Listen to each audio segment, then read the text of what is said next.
Je ne veux pas choisir mon camp. Je suis méchante et gentille. Vous écoutez l'interview de Colo, le podcast qui plonge dans nos intériorités. Et cette semaine, j'essaie de retracer d'où nous vient la binarité insupportable du monde dans lequel on vit. Je vous livre ma vision de la nouvelle ère du « et » versus « ou ». Je vous partage aussi le plus gros danger pour moi dans ces polarisations extrêmes. Bonne écoute!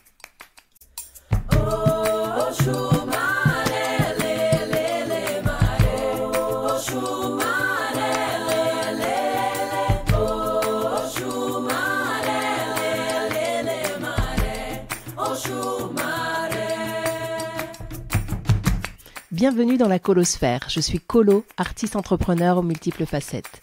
Chaque vendredi, dans l'interview de Colo, je vous propose une plongée thématique avec ou sans invité, dans nos vies intérieures, dans notre puissance et notre vulnérabilité, dans toutes les nuances qui font de nous des êtres humains. Si vous avez apprécié ce rendez-vous, partagez-le à vos proches, écrivez-moi en commentaire et pour soutenir le podcast, mettez une super note pleine d'étoiles. Et bonjour chères auditrices, chers auditeurs, je suis ravie de vous retrouver ce soir pour un nouvel épisode de l'interview de Colo. Alors ce soir c'est en solo avec Colo. Je suis toujours face à ma montagne comme d'habitude quand j'enregistre ce podcast et là je suis face à une montagne vraiment très ventée, très agitée avec avec des nuages qui circulent très vite. C'est vraiment magique cette vue. J'aimerais vraiment vous amener, peut-être à organiser peut-être des stages ici pour que vous découvriez comment c'est beau et comment ça nourrit. Ça nourrit de l'intérieur, ça nous nourrit. Aujourd'hui, je voudrais vous parler de quelque chose qui me tient vraiment, vraiment, vraiment à cœur et qui est très présent, qui est présent dans mon quotidien, dans mes réflexions quotidiennes, dans mes observations, dans ma quête de vie. C'est vraiment un des points les plus marquants, je pense, de ce qui m'interroge en tant qu'humaine. Et c'est vraiment un sujet auquel je réfléchis énormément, malgré moi. C'est toujours un peu là. Je me documente aussi beaucoup. Et voilà, j'essaye de nourrir mes réflexions. J'aimerais vous parler de la notion de camp, de choisir son camp. C'est un sujet qui me tient à cœur, qui me tient vraiment à cœur, parce que moi, je ne veux pas choisir mon camp. En fait, je ne veux pas choisir mon camp, c'est pas forcément une revendication, c'est-à-dire je ne me positionne pas en disant je ne veux pas choisir mon camp. C'est juste que je constate que de toute façon, le fait de ne pas choisir mon camp, ça préexiste même au fait que ça préexiste à ma volonté de dire je ne veux pas choisir mon camp. C'est-à-dire qu'à un moment donné, je pense qu'en tant qu'humain, on est beaucoup plus complexe et beaucoup plus large qu'un camp, que le camp des gentils ou le camp des méchants, et que ça c'est bien au-delà de la binarité de ce monde dans lequel on évolue et dans lequel on est amené constamment à choisir entre un camp A versus un camp B à plein d'échelles différentes. Et pour revenir un peu sur le parcours de comment ça se construit selon moi, c'est déjà depuis tout bébé, dans l'enfance, dans les jeux, dans voilà comment on va définir un enfant. Est-ce qu'il va être team sage ou team dissipé? Est-ce qu'il va être team enfant curieux ou enfant apathique? Enfin, il y aura toujours une sorte d'opposition comme ça pour les enfants. Où on va dire ah bah lui, est-ce que c'est un enfant poli ou un enfant impoli? Enfin, on sera toujours dans un truc où on va dès notre enfance être classifié dans une sorte de camp. Et souvent, quand les personnes vont nous classer dans un camp, elles vont le faire à partir de leur propre prisme à elles-mêmes, qui va correspondre, qui va tout le temps de toute façon se ramener à ceux qui, selon elle, est le camp des gentils et ceux qui, selon elle, est le camp des méchants. Donc, on sera toujours dans l'un ou dans l'autre à partir d'une première impression, enfin, en tout cas, de l'impression que la personne a de nous-mêmes. Donc, effectivement, enfant, ça va être sage, dissipé, poli, impoli, curieux, aventurier, peureux, mou du genou. Enfin, voilà. Et comme ça continue, ça s'inscrit comme ça dans nos façons de vivre, dans nos façons de se construire. Après, on va arriver à une époque plutôt comme par exemple l'adolescence, où là, ça va plus être est-ce que du coup c'est l'intello de service ou c'est un mec cool? Est-ce que c'est une nana ou un mec qui fait partie de la team des jolis ou des intelligents? Voilà, comme si les deux pouvaient pas aller ensemble. Est-ce que c'est plutôt la team des faillots qui répondent à toutes les questions ou de la team des bad boys qui font style qu'ils en ont rien à faire? Bon, ça m'est un peu dur parce que je suis loin de cette période, mais voilà, je caricature un peu, mais c'est un petit peu ça. Et comme ça, on avance jusqu'à arriver à ce qu'on appellerait l'âge adulte, où là, ça va prendre une autre tournure. Mais juste pour conclure sur cet aspect de camp des gentils et des méchants, on est aussi très entraîné à apprendre ça et à vraiment intégrer ça dans notre construction à partir tout simplement des jeux qu'on nous propose depuis l'enfance. On est toujours amené à choisir un camp. On est toujours amené à être dans un camp contre d'autres, dans un camp contre. En fait, la base de notre façon de fonctionner en société, elle est quand même. C'est quand même un des fondements du fonctionnement de notre société, quoi, d'arriver à définir si on est dans le camp de ce que on nommerait gentil. Donc là, ça veut dire qu'on décline tout ce qui est, c'est une bonne personne, elle fait les choses bien, là, elle est respectueuse. Et de l'autre côté, le camp des méchants, je m'en foutiste, pense qu'à lui-même, égoïste, agressif, colérique, etc. Les jeux qu'on a depuis notre enfance, c'est ça. En fait, on passe notre vie à se battre contre. Il y a des chevaliers qui vont arriver pour défendre le château, pour se battre contre contre la plèbe qui va venir attaquer le château. Tout, il va y avoir les pirates qui vont attaquer des bateaux. Quoi, je pense que dans les jeux pour enfants, par exemple les jeux de mon fils, ouais, il y a toujours un peu ça, quoi. Et au final, je me dis que du coup, c'est normal qu'on se forge avec ça. C'est un fait. Après, c'est comment, au fur et à mesure, on arrive à prendre du recul avec ça et à ramener un petit peu d'humanité dans tout ça et aussi, j'allais dire, du réalisme. Alors après, c'est un peu compliqué parce que le réalisme, qu'est-ce qui est réel, qu'est-ce qui ne l'est pas, qu'est-ce qui est réaliste ou pas. Ce que j'entends par là, par réalisme, c'est ouais, alors c'est pareil, du factuel, qu'est-ce qui est factuel, mais tout simplement du bon sens. C'est-à-dire que de toute façon, avant même que je cherche à nommer un camp, si je fais partie de ce camp ou si je fais pas partie de ce camp, l'humain de base se situe dans tous les camps, à tous les moments. En fait, moi, quand on me dit est-ce que t'es plutôt ça ou t'es plutôt ci, par exemple, moi, c'est quelque chose que je ressens vraiment profondément, qui peut se retranscrire moi dans mon parcours de métisse, où on va me dire tu te sens plutôt française ou tu te sens plutôt malgache. Ça n'a aucun sens. Cette question n'a aucun sens. C'est-à-dire que avant même de nommer ce que je suis, le fait que je sois tout en même temps préexiste. Donc je vais répéter parce que c'est peut-être pas forcément hyper clair à comprendre. Avant même que je cherche à nommer si je suis française ou malgache, mes cellules, ce que je suis, ce qui m'a été transmis dans mes gènes et qui fait que je suis ce que je suis aujourd'hui, préexiste et englobe le tout. Il n'y a pas une scission, quoi. Je vais pas me dire, tiens, mon bras gauche, il est malgache, ou mon bras droit, il est français, ou les cellules de la troisième phalange de ma main, ils sont malgaches. Ça n'a aucun sens. Tout est tout le temps mêlé, simultanément, de manière simultanée, à chaque instant.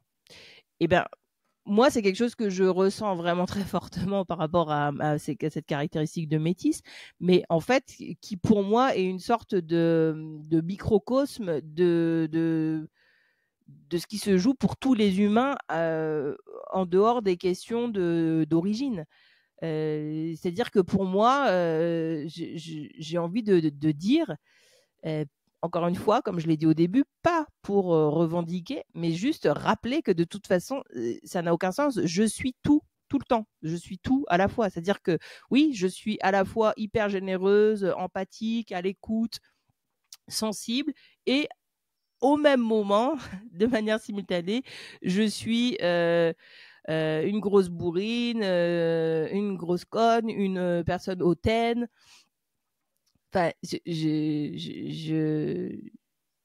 beaucoup de mal de mon côté, en tout cas, j'ai beaucoup de mal à me représenter les choses autrement. Et je sens pourtant que voilà, je peux être comme tout humain dans ce truc de être surpris par une personne que j'avais peut-être enfermée dans un côté un peu dans le camp plutôt de ce que j'appellerais négatif. Quand je vais avoir une réaction chouette de cette personne, je vais être là, ah ouais, en fait, ça va me rappeler que en fait, finalement, on est toujours tout le temps de manière simultanée. Et en tout cas, c'est ce que j'appellerais pour moi une sorte de nouvelle ère que j'ai envie de, là, pour le coup, revendiquer et de dire, mais est-ce qu'on peut passer dans cette ère du « et », c'est-à-dire « et-e-t », et dire et arrêter de s'enfermer dans je suis ça ou ça, mais de se dire oui, je ne suis pas A ou B, je suis A et B, et je suis même C, D, E, F, G, H, I, J, K, L, M, N, O, P, je suis tout le temps, en même temps. Et c'est ce qui finalement, pour moi, nous ramène à la réalité de notre humanité et de nos humanités, enfin de ce qui fait de nous des humains, c'est qu'on est tout le temps. Et du coup, moi, j'ai beaucoup de mal avec ce truc de choisir un camp ou de pointer du doigt sous forme de bloc, telle personne a choisi son camp et dans tel camp. Je pense que c'est vraiment beaucoup plus compliqué que ça, et enfin pas compliqué, mais complexe. Je pense que c'est beaucoup plus complexe que ça, et que c'est vraiment ultra dangereux de pointer du doigt un camp avec une forme de certitude intérieure, parce que ça met à distance, le fait de faire ça met à distance la caractéristique de l'autre camp. Donc, par exemple, je vous prends un exemple pour que ce soit vraiment précis. Quand, par exemple, des personnes vont dire ah mais lui c'est un gros raciste, de toute façon Le Pen, oh là là, ce parti politique, non mais c'est que des gros racistes, etc. Donc ça, ok, pourquoi pas. Mais quand on fait ça, en fait, c'est une façon de mettre à distance de nous la question du racisme. C'est-à-dire que c'est une façon de dire eux, voilà, c'est les personnes qui sont comme ça. Eux, c'est les personnes qui sont dangereuses. Eux, c'est les personnes qui agissent comme ça. Eux, c'est les personnes qui sont irrespectueuses de l'être humain. Eux, c'est les personnes qui sont qui sont vraiment craignos et qui font peur. Et pour moi, c'est hyper dangereux de pointer du doigt un groupe de personnes ou une personne en l'enfermant dans un bloc comme ça, parce que c'est une façon de complètement d'éviter de regarder chez nous-mêmes le type de comportement ou de propos assez similaires qu'on pourrait avoir que ce groupe de personnes. Donc là, si on prend par exemple la question du racisme, puisqu'on est sur cet exemple-là, le fait d'avoir un peu des personnes références où on se dit ah oui, eux c'est des gros racistes, ça met tellement à distance que ça ne nous permet pas d'accueillir et de reconnaître que par exemple chaque jour ou peut-être chaque année, parce que peut-être pas tous les jours, mais en tout cas on peut avoir nous un propos ou un comportement raciste. Parce que si par exemple on va dire à quelqu'un oh là là mais c'est un peu limite ce que t'as fait là, et, par exemple on peut avoir souvent des réactions du type ah non mais moi je suis pas du tout raciste, qu'est-ce que tu racontes, moi je me suis battue pour ça, moi je suis et du coup là c'est comme si toute la personne arrivait avec des justifications pour réexpliquer son parcours et justifier que cette case ne lui convient pas. À part qu'en fait, ce n'est justement pas une case sous forme de bloc qu'on veut lui attribuer, mais c'est juste une remarque, une alerte sur un propos, un comportement. Donc, ce qui pourrait être vu, ce serait de dire, je sais pas, là, par exemple, aujourd'hui, le 29 mars à 17h, tu as eu ce propos qui est un propos raciste. Et ça ne veut pas dire que ça fait de toi un raciste dans tout ton bloc. Ça, c'est quelque chose qui me tient vraiment à cœur. Je ne sais pas si c'est assez clair pour vous. N'hésitez pas à me dire en commentaire qu'on puisse échanger sur ce sujet. C'est valable pour la question du racisme, mais c'est valable pour plein d'autres sujets. En fait, pour moi, c'est valable un petit peu pour tout. Ça parle vraiment de quand on, je répète, mais c'est vrai que c'est peut-être un peu complexe à comprendre, mais pour moi, quand on pointe du doigt vraiment de manière systématique et assez facile, sous forme de bloc et avec une forme de certitude des personnes extérieures, au final, ça ne nous permet pas d'observer. On se sent complètement dédouané du thème qu'on pointe du doigt. Donc voilà, ça peut être, là je vais parler du racisme, mais après ça peut être d'autres thèmes où on va dire oh là là, alors lui il est, c'est un grand colérique par exemple, ah oui lui il fait partie des colériques, ou lui c'est nanana nanani. En fait, à chaque fois qu'on fait ça, on oublie qu'on a une part de nous qui certainement peut agir comme ça. Et moi, en tout cas, l'invitation que j'aimerais nous faire, c'est d'essayer d'être vraiment dans cette observation fine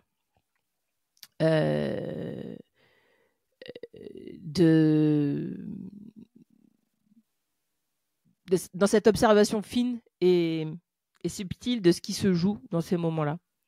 Parce que au fond, pour moi, une chose n'existe pas sans l'autre. On ne peut pas être... une chose existe parce que l'autre existe, même. Hein, le chaud existe parce que le froid existe. Le haut existe parce que le bas existe. Et du coup, pour moi, tant qu'on pointe du doigt une polarité d'un autre côté, on oublie que l'autre partie existe.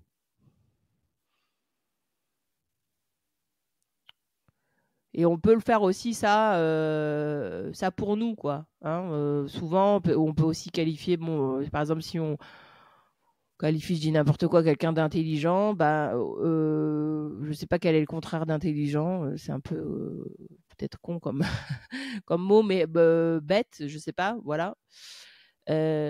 Pour moi, il faut imaginer ça comme une sorte de ligne, comme une sorte de bâton en bois, où d'un côté il y a intelligent, d'un côté on est bête, et en fait on est toujours en train de circuler d'un bout à l'autre. On est toujours un peu des deux, quoi. Alors peut-être pas de manière simultanée dans une situation, mais en tout cas de manière simultanée, parce qu'au moment où on est intelligent en disant quelque chose, bah, notre partie bête, elle est en train de cohabiter. Voilà. Et je peux être complètement bête sur un autre truc à côté, et c'est pas un souci en fait. C'est pas un souci. Par contre, moi, ce qui me chagrine, c'est que voilà, c'est qu'on n'arrive pas à reconnaître que ce soit pas un souci d'avoir la partie moins valorisante pour nous dans nos intérieurs. Et du coup, cette partie-là, on va pas la valoriser. Souvent, c'est la partie qui appartient au camp de ce qu'on va nommer nous euh, méchants, quoi. Donc c'est ça, on a été bien entraîné, quoi. À, ben voilà, à choisir entre les méchants et les gentils. Est-ce que tu es une bonne personne ou est-ce que tu es un méchant? Tout notre univers, euh, tout notre environnement est basé là-dessus. On ne fonctionne que sur cette base-là. Les films, c'est pareil. Et en fait, toute la force d'un récit, ça va être eh ben justement un héros qu'on va suivre de près et qui va avoir des embûches parce qu'il y a des méchants qui arrivent. Et s'il n'y a pas ce contraste-là, ben on va être moins happé par l'histoire. C'est les recettes classiques du storytelling ou ou des récits depuis la nuit des temps, que ce soit des livres, des séries, et du coup, moi, c'est vrai que je trouve qu'en tout cas, je me sens, je me sens vraiment proche, enfin pas proche, mais je me sens vraiment touchée par des films justement ou ou des livres qui nous baignent dans un univers complexe, qui nous baignent dans un univers complexe où on n'est pas dans des personnages où les camps comme ça là sont tellement évidents que ça en devient fatigant. Il y a même plus d'identification. Moi, je trouve que c'est vraiment intéressant et subtil et profond de pouvoir avoir des films où on va s'identifier et on va s'attacher à un personnage qui est dans ce qu'on appellerait, dans ce qu'on dénominerait, en tout cas nous, le camp des méchants, par exemple. Voilà. Donc, je redis, moi, c'est vraiment quelque chose que j'ai un peu tout le temps à l'esprit. J'ai pas envie, quoi, j'ai pas envie d'avoir à choisir un camp. Je ne veux pas choisir de camp. Je ne veux pas choisir de camp parce que pour moi, choisir un camp, c'est complètement m'extraire du vivant, quoi. C'est comme si je décidais d'être, je décidais de manière consciente de me donner la mort, en fait. C'est tous les camps coexistent en même temps en moi et tous les camps coexistent en même temps dans chaque être humain. Donc après pour moi, voilà le stade, j'allais dire vraiment dramatique d'au-dessus, bah c'est vraiment ouais ce qu'on vit à travers le monde, hein, les conflits armés, les guerres, où tu vas d'un côté ou de l'autre, tout le monde va t'expliquer qu'il a les bonnes raisons d'aller tuer l'autre parce que l'autre c'est le méchant en fait. Mais en fait, des deux côtés, ils vont te dire ça.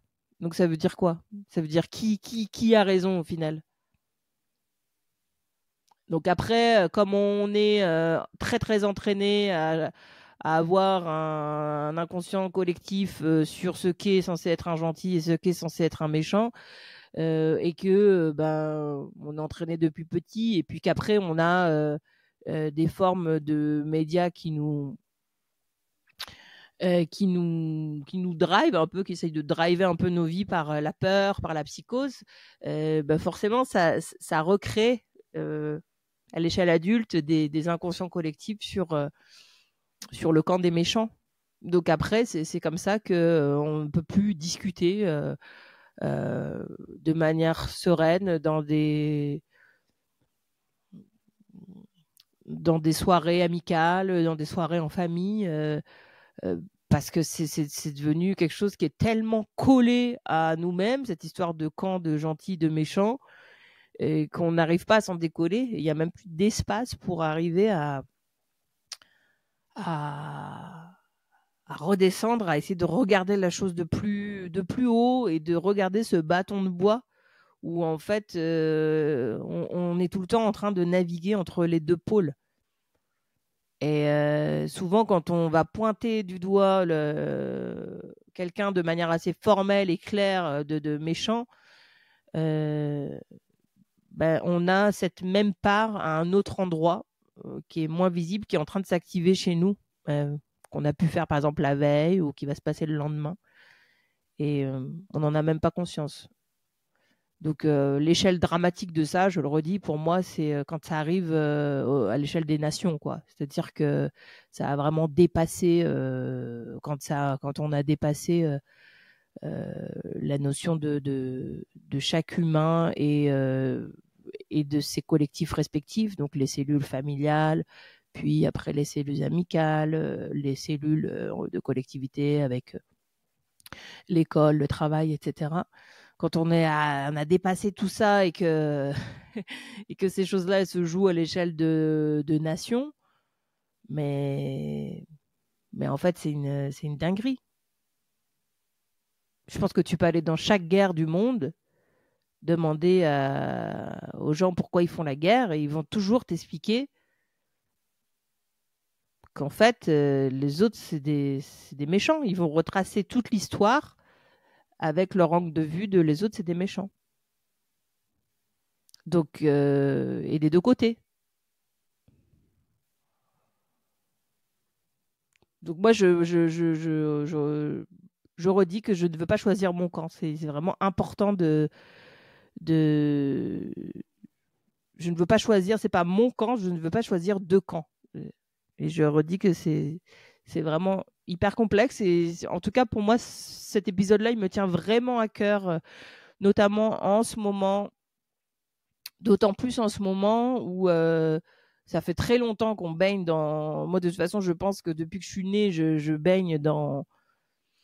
Mais ça s'est amplifié ces derniers temps, hein, dans une forme de gestion des peuples par la peur, par la psychose, par la peur de l'autre, etc.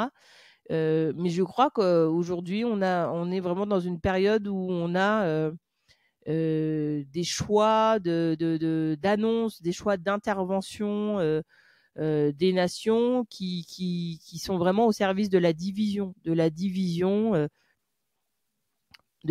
par la peur. Et je crois que cette division, c'est la continuité de ces camps des gentils et des méchants auxquels on joue de manière assez candide et chouette en étant enfant. Juste, c'est pour moi, c'est super important de se rappeler qu'on est toujours le méchant de quelqu'un et on est toujours le gentil de quelqu'un. On est les deux à la fois. Je conclurai là-dessus. J'espère que j'ai réussi à transmettre ce que je voulais vous partager.